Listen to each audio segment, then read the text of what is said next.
کله زامن جدا شي او د چا سره پلار او موري، د کم بچی سره مور او پلاری د هغه ژوند ته وګورئ، د هغه رزق ته وګورئ. نه یوازې د مور او پلار د ژوندانه پورې به نه وي، سبا به د مور او پلار وفات خو د دې بچي رزق سی کوئ، د ده به ژوند پراخ وي، د ده به رزق کې برکت. دا د دغې کمزوري مور او پلار د دعا برکت دی.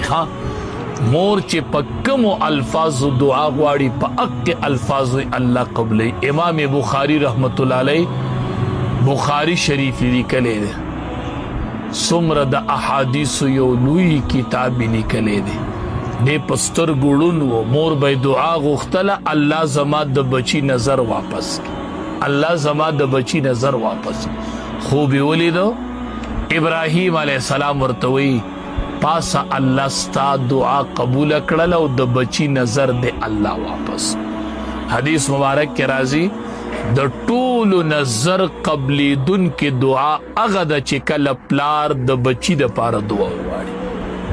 د مور او پلار د دعا دپاره ساتئ، د دې په وجه به الله تعالی رزق ډیر زیات درکوي.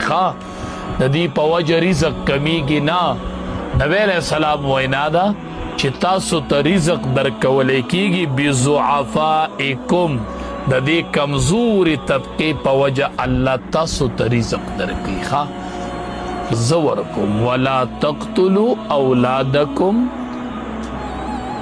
مه وجنئ مه قتلوئ خپل اولاد خشیت املاق، د یرې د غریب کېدو نه، د غریب کېدو د یری د وجنه، د غربت د یری د وجنه الواد مه وجنئ.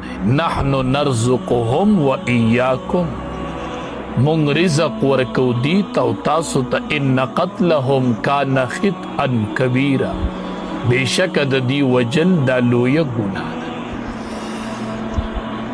نو دی به د دې یرې نه الواد وجنه چې سبا به د دې بوج په مونږ راځي، د دې رزق به په مونږ وي او د دې نفقه به په مونږ وي. نو الله تبارک وتعالی هغه مسله واضح کړله چې نحنو نرزقهم و ایاکم، مونږ دې تم رزق ورکو او تاسو تم درکو.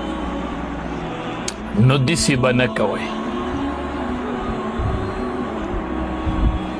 احادیثو مبارکو کې راځي چې کله یو سړی چې د الله تعالی یو بندی او د خپل اهل و عیال کفایت کوي، کفالت کوي او د غریبانانو مدد کوي، نو الله تبارک وتعالی دته دومره رزق ورکوي چې د دم پوره کیږي او دی چې د چا کفالت او